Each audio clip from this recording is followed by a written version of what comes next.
Kayong mabigat ang pasan, ay kay Jesus maglapitan,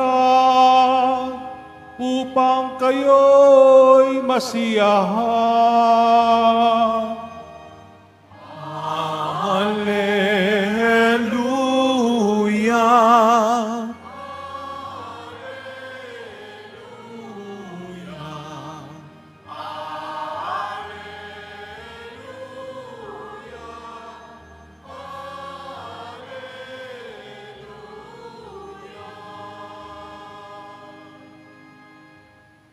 Sumainyo ang Panginoon. At sumaiyo rin. Ang mabuting balita ng Panginoon ayon kay San Mateo. Papuri sa iyo, Panginoon. Noong panahong iyon, umalis si Jesus at sa kanyang paglakad, nakita niya ang isang taong ang pangalay Mateo. Nakaupo ito sa paningilan ng buwis. Sinabi ni Jesus sa kanya, "Sumunod ka sa akin." Tumindig si Mateo at sumunod sa kanya. Nang si Jesus at ang kanyang mga alagad ay nasa bahay ni Mateo, dumating ang maraming publikano at mga makasalanan. At sila'y magkakasalong kumain. Nang makita ito ng mga Pariseo, tinanong nila ang kanyang mga alagad, "Bakit sumasalo sa mga publikano at sa mga makasalanan ang inyong guro?" Narinig ito ni Jesus at siya ang sumagot, "Ang mga may sakit ang nangangailangan ng manggagamot, hindi ang mga walang sakit. Humayo kayo at unawain ninyo ang kahulugan nito. Habag ang ibig ko at hindi hain, sapagkat naparito ako upang tawagin ang mga makasalanan, hindi ang mga banal." Mga kapatid, ang mabuting balita ng Panginoon. Pinupuri ka namin, Panginoong Hesukristo. Magsiupo muna ang lahat. Good afternoon po sa inyong lahat. Batiin natin ang mga katabi muna natin ng good afternoon. At mga kapatid, unang biyernes ng buwan ng Hulyo, punong-puno muli tayo sa loob at labas sapagkat tayo'y nagkakatipon, hindi para kung kanino lamang, kundi para sa Kanya lamang. Kaya bigyan natin ng palakpak ng papurit pasasalamat ang ating Poong Jesus Nazareno. Mas malakas sa palakpak para sa Kanya. Pero alam mo ninyo, kahit na tayo ay nasa loob, dumidilim na naman ang panahon. Parang ilang araw na tayong may masamang panahon. Pero ang mahalaga, kahit masama ang panahon, nagpapakabuti pa rin ang bawat isa. Amen. Kahit maraming hindi magandang nangyayari sa paligid, piliin pa rin nating gumawa kahit ng isang simple, maliit na kabutihan. Huwag mong hahayaang sirain ninuman o ng anuman ang iyong kabutihan. Gumawa ka ng mabuti. Sabihin nga natin sa katabi natin, gumawa ka ng mabuti. Wow. Bakit parang ayaw niyong tignan yung katabi ninyo?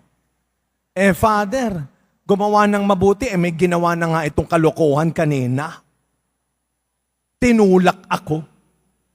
Inunahan ako. Do good. Be good. Alam nyo, kahapon, mayroon akong isang magandang nagawang mabuti. Sinamahan ko po yung nanay ko at saka yung kanyang mga dating kaopisina. Nagkaroon sila ng reunion.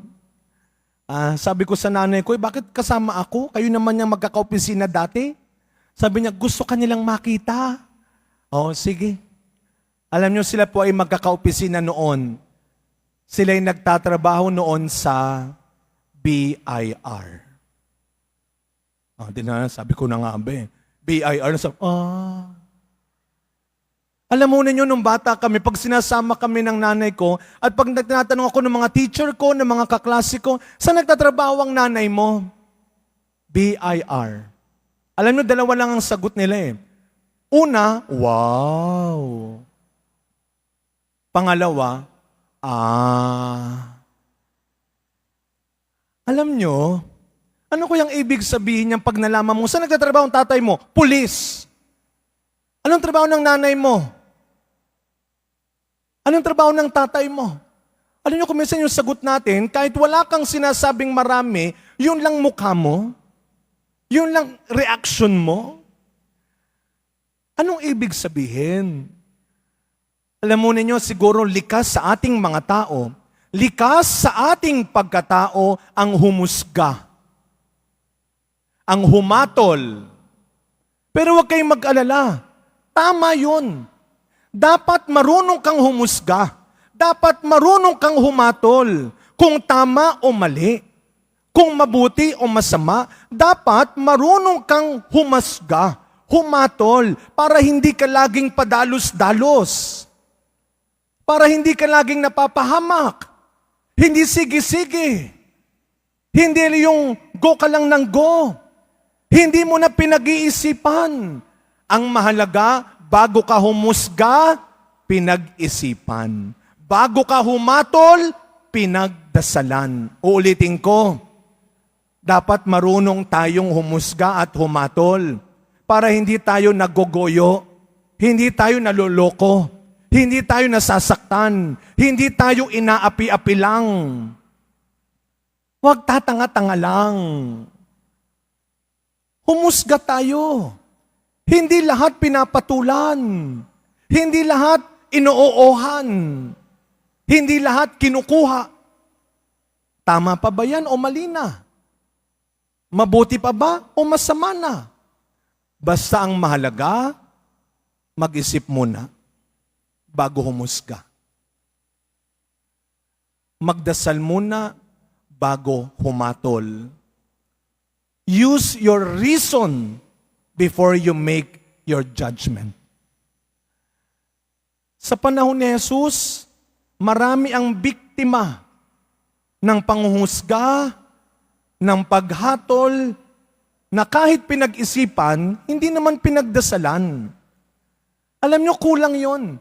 Minsan hindi sapat na pinag-isipan lang. Pagdasalan mo.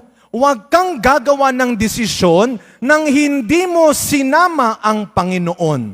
Amen?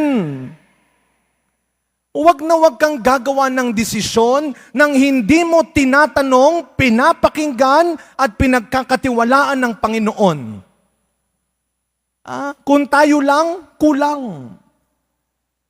Baka hindi sapat ang talino mo, hindi sapat ang pera mo, hindi sapat ang posisyon mo, kung hindi mo isasama ang Panginoon sa mga desisyon mo. Kaya si Kristo nung siya'y dumating, marami siyang inabutang biktima ng panghuhusgang hindi pinagdasalan, hindi pinag-isipan. Katulad ng mga kagaya ni Mateo. Ang mga tax collector noon, katulad ni Mateo, ang mga maniningil ng buwis noon ay itinuturing na madaya, makasalanan at taksil ng lipunan. Sapagkat sila'y nagtatrabaho para sa mga Romano. Kaya ang mga katulad nila, iniiwasan. Kapag tayo hindi nagdasal at nag-isip, ikaw gaya-gaya lang. Yung kaaway ng kapatid mo, kaaway mo na rin. Yung kagalit ng kaibigan mo, ng kumare mo, ng kumpare mo, kagalit mo na rin. Ang sabi nga ng matanda, nasa ng sarili mong bait. Matuto kang mag-isip muna. Matuto kang magdasal. Kaya ano ang sabi ng Panginoon? Balikan natin ang sinasabi ni Propeta Hosea. Ano ang sabi ng Panginoon? Habag ang ibig ko, hindi hain. I desire mercy, not sacrifice. Kaya kung tayo po ay nakapila sa labas, dahil gusto mo lang mauna, kung hindi maniningit ka, mandaraya ka, manunula ka, nasa ng awa. Sabi ng Panginoon, I desire mercy, not sacrifice. Kaya ano ang pinaalala sa atin nung dumalaw si Pope Francis dito 2015. Ano ang tema? Mercy and compassion. At anong sabi ni Pope Francis? Ang ating Panginoong Jesus Nazareno ay ang naging mukha ng awa ng Ama. Sapagkat lahat ng tinuro ni Jesus sa kanyang pagtuturo, pagpapagaling, pagpapakain, buhay ang awa ng Diyos. Kaya tingnan ho ninyo, kapag tayo ay gumagawa ng pangwawalangya sa kapwa, kapag tayo ay gumagawa ng mali at masama sa kapwa, ano ang tingin nila sa atin? Ano ang tawag nila sa atin? Alam mo yung taong yan? Walang awa. Pero kapag tayo ay nagsisikap gumawa ng mabuti, kahit mahirap maging mabuti. Minsan masakit din maging mabuti. Pero lagi nating tatandaan, tayo ay nabubuhay hindi lang para sa mundo, kundi para sa Pong Jesus Nazareno. Amen. Kaya kung minsan nakakagawa tayo ng mali Kasi ang laging tinuturo ng mundo, ang laging dinidikta ng mundo, life is short. Maikli lang ang buhay. Totoo naman. Maikli lang ang buhay. Life is short. Kaya kung minsan nag-uunahan tayo Naggugulangan tayo. Nagsasakitan tayo. Kasi maikli lang ang buhay. Makinig ko kayo.